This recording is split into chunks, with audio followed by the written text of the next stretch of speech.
வணக்கம். வாழ்க வளமுடன். இறைவன் எல்லா சூழ்நிலைகளிலும் நம்ம கூடவே தான் இருக்கிறாரு. நம்மளை வழி நடத்திக்கிட்டு போயிட்டு இருக்காரு. நம்மளை கையை பிடிச்சி கூட்டிட்டு போயிட்டு இருக்காரு. நம்ம மேல அவ்வளோ அன்பா இருக்கிறாரு. நம்ம நம்ம கஷ்டப்படக்கூடிய சூழ்நிலையிலலாம் அவர் கூடவே இருந்து ஆறுதல் சொல்லிக்கிட்டே இருக்கிறாரு. சரி, ஏன் இது நமக்கு தெரியல? ஏன் தெரியல? ஏன் அப்படின்னா நம்ம அதை உணரலை. ஏன் உணரலை? ஏன் அப்படின்னா நம்ம இறைவன் மேலே அந்த அளவுக்கு நமக்கு ஒரு அட்டாச்மெண்ட்டோ ஆசையோ அன்போ ஒரு ஏக்கமோ இல்லை. அதனால தான் கடவுளை நம்மளால உணரவே முடியல. அந்த உணர்வு தாங்க கடவுள். அந்த ஃபீல் பண்ணுறோம்ல கடவுளை. அதனால தான் ஜீசஸ் சொல்லுவார் பைபிளில், என்னை ருசித்து பாருங்கள், என்னை ருசித்து பாருங்கள் அப்படின்னு சொல்லுவார். நீங்களாவே உணரணும், ஃபீல் பண்ணணும். என்னதான் படித்தாலும், என்ன அறிவு இருந்தாலும், எவ்வளோ கேட்டாலும் நீங்களாவே உணரணும்ப்பா. அந்த உணர்வு பூர்வமாக கனெக்ட் ஆகணும். நீங்கள் பைபிள் படிக்கும்போது ஆசையாக இருக்கும். ஜீசஸ் தன்னுடைய சீடர்கள்கிட்ட எப்படியெல்லாம் பழகிறாரு, அதை நீங்கள் அந்த அந்த கட்டத்திலலாம் நீங்கள் ஊன்றி படிச்சிங்க அப்படின்னா நம்ம அங்கே போயிடுவோம். அந்த அந்த காலகட்டத்துக்கே போயிடுவோம். எவ்வளோ எளிமையாக ஒரு குழந்தைய வழி நடத்துகிற மாதிரி அவங்க சீடர்கள்கிட்ட அவர் நடந்துக்குவார். அங்கே பார்த்தீங்களா, வானத்து பறவைகளை பார்த்தீங்களா, இந்த காட்டு செடிகளை பார்த்தீங்களா அப்படின்னு அவர் அவ்வளோ எளிமையாக உதாரணம் கொடுப்பார். அவ்வளோ அன்பாக இருப்பார். அப்போ அந்த பெருமையை உணரணுங்க. அந்த கனெக்ட் ஆகணும். அந்த உணர்வு பூர்வமாக கனெக்ட் ஆகணும். இப்போ எடுத்துக்காட்டா காதல்ல இப்போ அந்த ஹீரோ சொல்றாரு, அந்த பொண்ணு என்னை பார்த்துட்டா தெரியுமா, அந்த பொண்ணு என்னை பார்த்துட்டா. டெய்லியும் நாங்கள் எல்லாருமே உன்னை பார்த்துக்கிட்டே இருக்கிறோம், எல்லாருமே தான் பார்க்குறாங்க, இது என்னடா புதுசாக சொல்கிறேன், எல்லாரும் ஒன்றா அந்த பொண்ணு ஒன்றா. ஏன்? அந்த உணர்வோட கனெக்டாக இருக்கிறாங்க. அந்த ஃபீல் அதே மாதிரி தான் கடவுளோடவே. அந்த என்னதான் இருந்தாலும் அந்த உணர்வோட கனெக்ட் ஆனாதான் நம்ம அந்த கடவுள்கிட்ட நெருங்குவோம். அவர் பேசுறதெல்லாம் நமக்கு புரியும். இவ்வளோ அன்பாப்பா நீங்க எங்களுக்காகவாப்பா இந்த உலகத்துல அவதரிச்சிங்க, எங்களுக்காகவாப்பா இவ்வளோ கஷ்டப்பட்டீங்க, எங்களுக்காகவாப்பா சிலுவையில் அறையப்பட்டீங்க, எங்களுக்காகவாப்பா ரத்தம் சிந்தினீங்க, எங்களுக்காகப்பா. அந்த உணர்வு வரணுங்க. இப்போ கடவுளுக்கு என்ன தலையெழுத்து? அவர் இறைவன், அவர் பாட்டுன்னு ஒரு சிம்மாசனம் போட்டு உட்கார்ந்து நல்லா இந்த பிரபஞ்சத்தை ஆள்றதை விட்டுட்டு இங்கே இவ்வளோ கஷ்டப்படணுமா எனக்காகத்தானே அப்படிங்கிற ஒரு உணர்வு வரணும். நம்ம அந்த உணர்வோட கனெக்டாக இருக்கும்போது இறைவன் எல்லா விதத்திலையும் நம்ம கூட கனெக்டாகவே இருப்பார். அதை நம்ம உணர முடியும். பைபிளாக பேசுவார், பகவத்கீதையாக பேசுவார், குரானாக பேசுவார், திருக்குறளாக பேசுவார், இன்னும் பல பல நூல்களாக பேசுவார். ஏன் சினிமா பாடலாக கூட பேசுவார். இப்போ ரீசண்டாக இந்த பாடலை நான் இப்போ தான் கவனித்தேன். இந்த பேட்டை படத்தில் ரஜினி சாரோடைய இந்த பாட்டு, எத்தனை சந்தோஷம் எதுவும் கொட்டுது உன் மேலே, நீ மனசு வச்சு புட்டா ரசிக்க முடியும் உன்னால, நீ சிந்திர கண்ணீரும் இங்கே நிரந்தரம் இல்லை அப்படின்னு ஒரு பாட்டு. ரொம்ப மோட்டிவேஷ்னலாக இருக்கு. இப்போ ஏதோ ஒரு கஷ்டமான சூழ்நிலையில் அந்த பாட்டு கேட்கும்போது அது நிஜமாவே அது அவ்வளோ சந்தோஷமாக இருந்துச்சு. அது ஒரு உணர்வு ஏற்பட்டது. இப்போ ஏதோ ஒரு மூலமாக கடவுள் நம்மக்கிட்ட கனெக்ட் ஆகிட்டே இருக்கிறாரு. யாரோ ஒருத்தர் ஏதோ ஒரு வார்த்தையை சொல்லுவார், அது நமக்காகவே சொன்ன மாதிரி இருக்கும். என்னமோ போகிற போக்கில் யாரோ என்னமோ சொல்கிறாங்க, நமக்காக சொல்கிற மாதிரி இருக்கும். இந்த மாதிரி ஏதோ ஒரு விதத்தில் இது எல்லாருமே அனுபவிச்சிருப்பாங்க. இது என்னப்பா எனக்காகவே சொன்ன மாதிரி இருக்குது. இப்போ ஒரு ப்ரேயருக்கு போகிறோம், அங்கே ஏதோ ஒன்று சொல்கிறாங்க, ஆனால் அது நமக்காகவே சொல்கிற மாதிரி இருக்கும். ஏதோ ஒரு பிரார்த்தனை அங்கே நடக்குது, நமக்காகவே நடக்கிற மாதிரி இருக்கும். யாரோ ஒரு வார்த்தையை ஒரு உபதேசமாக சொல்கிறாங்க, ஒரு அட்வைஸ் பண்ணுறாங்க, இது என்ன நமக்காகவே நம்ம சூழ்நிலையை தெரிஞ்சு சொல்கிற மாதிரி இருக்கே அப்படிங்கிற மாதிரி தோணும். இந்த மாதிரி இறைவன் ஏதோ ஒரு ரூபத்தில் நம்ம அந்த கனெக்ட் ஆகிட்டே இருப்பார். அது உணர்வு ரீதியாக இருக்கும். அது உணரணும். அந்த உணர்வு தாங்க முக்கியம். நம்ம எவ்வளோ படித்தாலும் ஒரு மாம்பழத்தை பற்றி 1000 கட்டுரைகள் படிக்கிறோம். இப்படி இவங்க அவங்க இவங்க அவங்க என்னென்னமோ சொல்லியிருக்கிறாங்க, இவ்வளோ படிக்கிறோம். ஆனால் மாம்பழத்தை நம்மளே சுவைச்சா தானே அதனுடைய டேஸ்ட்டு தெரியும். அது நம்ம உணர முடியும். அந்த டேஸ்ட்டை நம்ம எப்படி வார்த்தைகளால் விவரிக்க முடியும்? அது உணரணும் இல்லையா? அதே போல தான் அவர் படைச்ச ஒரு பழமே எப்படின்னா, இப்போ இறைவன் வந்து அனுபவம் இறைவன் அனுபவம். அவர் படிக்கிறதாலேயோ இல்லை இந்த மாதிரி அறிவை வளர்ப்பதாலேயோ அவரை உணர முடியாது. அனுபவம் இறைவன். சரி, அவர் வந்து நம்மக்கிட்ட பேசுகிறாரு, எல்லா சூழ்நிலைகளும் தான் பேசுகிறாரு. ஆனால் நம்ம கஷ்டத்தின் போது வந்து அதிகமாக பேசுவார். நிறைய பைபிள் படிச்சிங்கன்னா நீங்கள் கஷ்டத்துலேருந்து வெளியே வந்துடலாம். அப்படி பேசுகிறாரு, அவரே வராரு. சரி, குழந்தை எவ்வளோ கஷ்டப்படுது, நம்ம போய் ஆறுதல் சொல்லுவோம் அப்படின்னு வந்து நம்ம வீட்டில் வந்து உட்கார்ந்துட்டுருக்காரு. வா, என்னதான் உன் பிரச்சனை, வந்து என்கிட்ட பேசுவா, என்கிட்ட சொல்லு அப்படின்னு கூப்பிட்றாரு. அப்படியே தூக்கி மடி மேலே உட்கார வச்சுக்கிறாரு.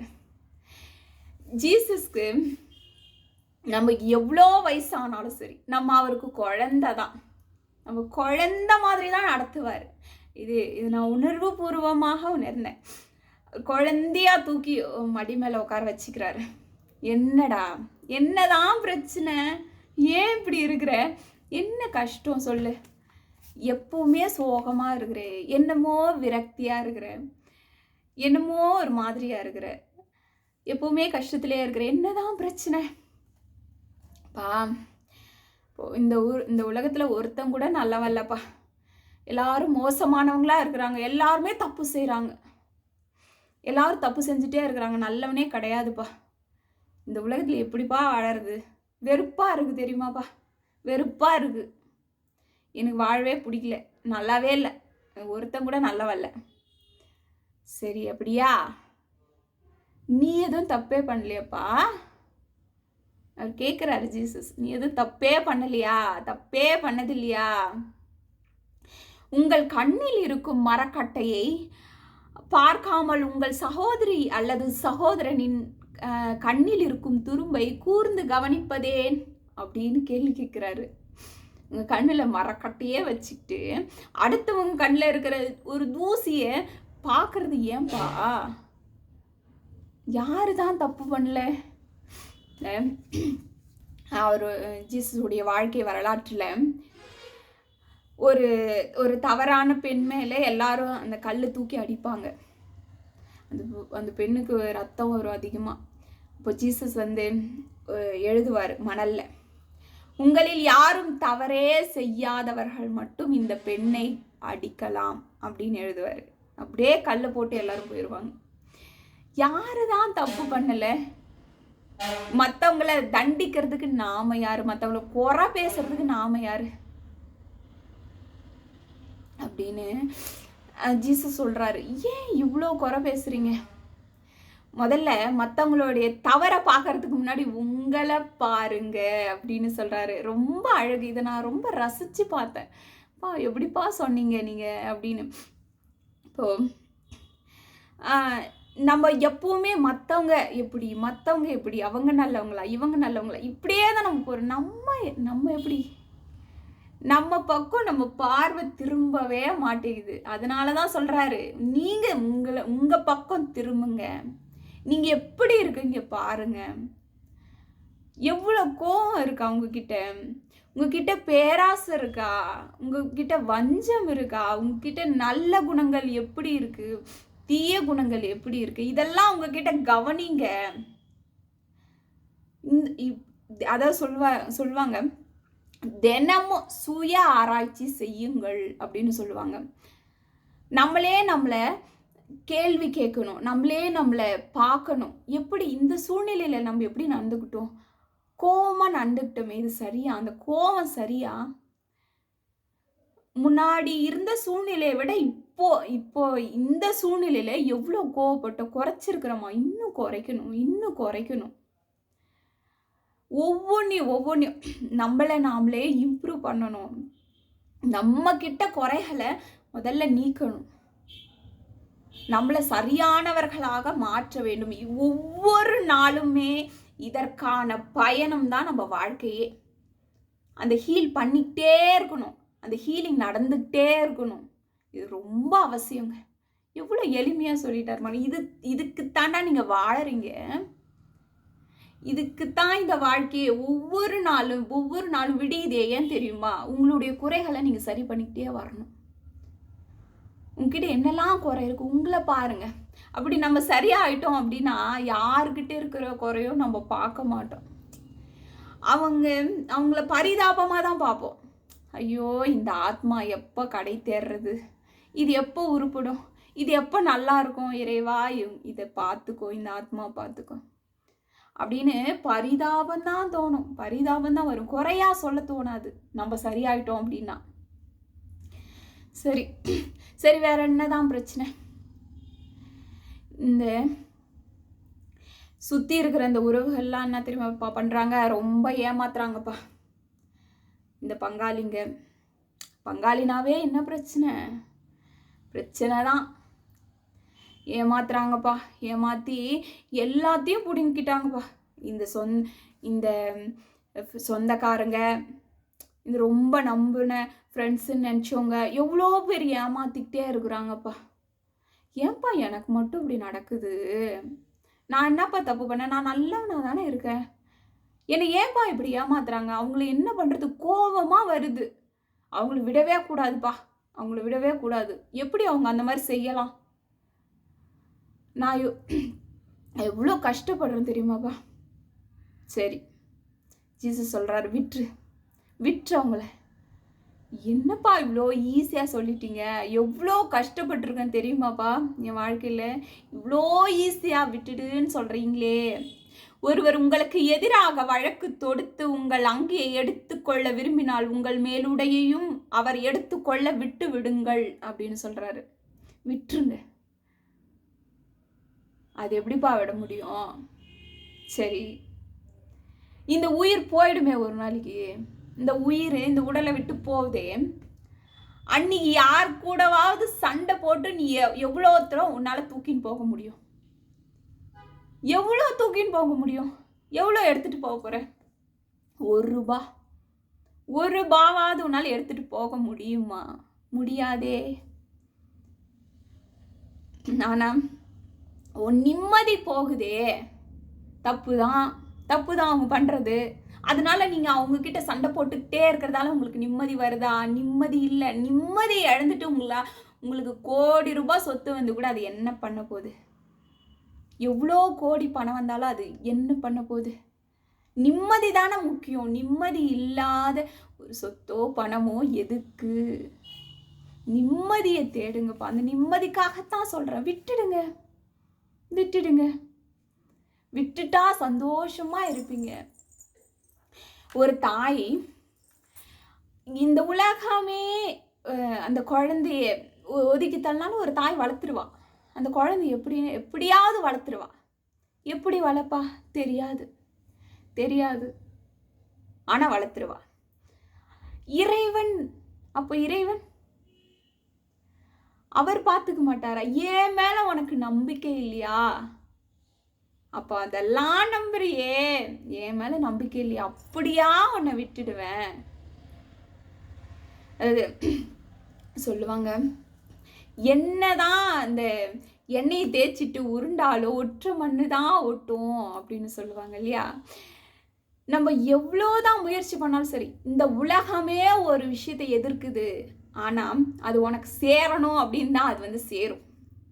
இந்த உலகமே ஒரு விஷயத்தை எடுத்துகிட்டு வந்து உங்ககிட்ட இன்னான்னு கொடுக்குது. ஆனால் அது உனக்கு சேராது அப்படின்னு இருந்தால் அது உனக்கு சேராது. இது எவ்வளோ பெரிய நிதர்சனமான ஒரு உண்மை. இது புரியவே இல்லை. மனிதர்களில் போட்டு அடித்து தன் மனசை அப்படியே காயப்படுத்தி துன்பப்படுத்திக்கிறாங்க வாழ்க்கையவே. உன்னை கஷ்டப்படுத்துகிறாங்களா, உன்னை துன்பப்படுத்துகிறாங்களா, விட்டுடுங்க, அவங்கள விட்டுடுங்க. என்ன நம்புங்க. இறைவன் சொல்கிறாரு, என்ன நம்புங்கப்பா, நான் உன்னை அப்படியே விட்டுறேன்னு. ஒரு தாயே விட மாட்டாளே, நான் எப்படி விடுவேன்? என்னை நம்பினா போதும் அப்படின்னு சொல்கிறாரு. சரி, என்னதான்ப்பா பண்ணட்டும், நான் என்ன பண்ணட்டும்? மன்னியுங்கள் மன்னிக்கப்படுவீர்கள் அப்படின்னு சொல்கிறாரு ஜீசஸ். ரொம்ப ஜீசஸோடைய ஸ்பெஷாலிட்டியே இதான், மன்னிப்பு. எவ்வளோ தவறு செஞ்சாலும் சரி, மன்னிக்கக்கூடிய கருணை உள்ளம் ஜீசஸ். அதே போல நீங்களும் மன்னிங்க அப்படின்னு நமக்கு சொல்றாரு. மன்னிச்சிருங்க. சரி, மன்னிக்கிறது அவங்களுக்காக கூட கிடையாது, அது கூட அப்புறம்தான். முதல்ல நமக்காக மன்னிக்கணும். இந்த மன்னிக்க தெரியாம தான் மனிதர்கள் எவ்வளோ துன்பப்படுறாங்க வாழ்க்கையில. நீங்க பாத்தீங்கன்னா, முக்காவாசி நோய் உடம்புல ஏன் வருது? அந்த மன பாரம், மன இறுக்கம், அந்த டென்ஷன், ஃப்ரஸ்ட்ரேஷன், எவ்வளோ மனசுல போட்டு குழப்பிக்கிறாங்க, எவ்வளோ மனசுல இந்த துன்பத்தை அப்படியே போட்டு போட்டு குப்பை மாதிரி வச்சிருக்கிறாங்க. யாரையும் மன்னிக்க முடியாம அந்த விரோதம், பகைமை, இதெல்லாம் மனசுக்குள்ளே வச்சுக்கிட்டு புழுங்கிக்கிட்டு எல்லா நோயும் இதனால தாங்க வருது. உண்மையாகவே நீங்க இங்க ஆராய்ச்சியில கூட சொல்றாங்க, அதிகபட்சமாக நோய் வருவதற்கு காரணம் மனசு தான், உடம்பு கூட கிடையாது, மனசு தான். நீங்க மனசுலயே எவ்வளோ துன்பங்களை வச்சிருக்கிறது தான் காரணம், இவ்வளோ ஃப்ரஸ்ட்ரேஷனா இருக்கிறது தான் காரணம் அப்படின்னு சொல்றாங்க. மன்னிச்சு விட்டுடுங்க அப்படின்னு சொல்றாரு. சரிப்பா, என்னதான் பண்ணணும்? சரி, நான் சந்தோஷமா இருக்குன்னா நான் எப்படி வாழறது? ஜீசஸ் சொல்றாரு, உங்கள் விண்ணக தந்தை நிறைவுள்ளவராய் இருப்பது போல நீங்களும் நிறைவுள்ளவராய் இருங்கள் அப்படின்னு சொல்றாரு. நிறைவு. இந்த உலகத்திலேயே பெரிய பணக்காரன், பெரிய சந்தோஷமான ஆளு யாரு? நிறைவா இருக்கிறவங்க தாங்க. அது யாரா வேணா இருப்பாங்க, ஒரு குடிசையில வாழறவங்கள கூட இருப்பாங்க. போதும், எனக்கு கடவுள் இந்த குடிசை கொடுத்துருக்குறானே, இன்னைக்கு ஒரு வேளை சாப்பாடு கொடுத்துருக்கானே, இதுவே போதும் அப்படி நிறைவா வாழறாங்களே, அவங்க தான் இந்த உலகத்திலேயே பெரிய பணக்காரங்க. எவ்வளோ பெரிய உண்மை! நம்ம எப்பவுமே மனதனுடைய இயல்பு என்ன அப்படின்னா, நமக்கு கிடைக்காத விஷயங்கள், இல்லை நமக்கு எதிரான விஷயங்கள், நெகட்டிவ், இது மேலதான் மனசு போய்கிட்டே இருக்கும். இதனுடைய மனதோட இயல்பே இதுதான். அது பாசிட்டிவ நாடாது. நம்ம தான் வலுக்கட்டாயமா பாசிட்டிவா கொண்டு வரணும். இப்போ நிறைவா இருங்க, போதும், இருக்கிறது போதும், கடவுள் இதுக்கு மேல எனக்கு என்ன கொடுக்கணும்? இப்போ இந்த நிறைவு எப்போ தெரியுமா வரும்? நம்ம கடவுளை நேசிக்கும் போது தாங்க. கடவுள்கிட்ட வந்து சேர்ந்துட்டோம் அப்படின்னா, அவர் பாதத்துல சரணாகதி அடைஞ்சிட்டோம், நீயே கதி, நீயே எனக்கு எல்லாம் அப்படின்னு கடவுள்கிட்ட வந்துட்டோம் அப்படின்னா நமக்கு நிறைவா இருக்கும். என்ன இருக்கோ என்ன இல்லையோ உண்மையாகவே அவ்வளோ நிறைவா இருக்கும், சந்தோஷமா இருக்கும். ஏன் சந்தோஷமா இருக்குன்னே தெரியாது, காரணமே இருக்காது. ஆனா எப்பவும் ஒரு சந்தோஷம், நிம்மதி எல்லாமே இருக்கும். என்னை நம்புங்க, என்கிட்ட வந்துருங்க, கூப்பிடுறாரு ஜீசஸ், வாங்க, நிறைவா இருங்க, நிறைவா இருங்க. உண்மையா நம்ம நிறைவா இருக்குப்பா, எனக்கு எல்லாம் இருக்கு அப்படின்னு சொல்லி பாருங்களேன். இல்லை, எல்லாமே வந்து சேரும், உங்களுக்கு எல்லாமே கிடைக்கும். ஆனா எதுவுமே இல்லை அப்படின்னு சொன்னா இருக்கிறது கூட இல்லாம போயிடும். இது மிகப்பெரிய ஒரு லா, யூனிவர்சல் லான்னு சொல்லுவாங்க. எதெல்லாம் நம்ம இருக்கு நம்ம பிலீவ் சிஸ்டம், நம்ம உள்ளுக்குள்ள நம்ம எதெல்லாம் இருக்கு நம்புறோமோ அதெல்லாம் நமக்கு ஆட்டோமேட்டிக்கா நமக்கு வந்துடும். இப்போ நம்ம நிறைவா இருக்கிறோம், எல்லாமே இருக்கு அப்படின்னு நினைச்சு பாருங்க, நிஜமாகவே அந்த எல்லா நிறைவும் உங்களுக்கு வந்துடும். கடவுள் கூப்பிடுறாரு, நம்ம எல்லாமே கடவுள்கிட்ட போகணும், கடவுள்கிட்ட நம்மளை முழுமையாக ஒப்படைக்கணும். இப்போ இந்த நிறைவு தானாகவே நமக்கு வரும். வாழ்க வளமுடன். எல்லா உயிர்களும் இன்புற்று வாழ்க.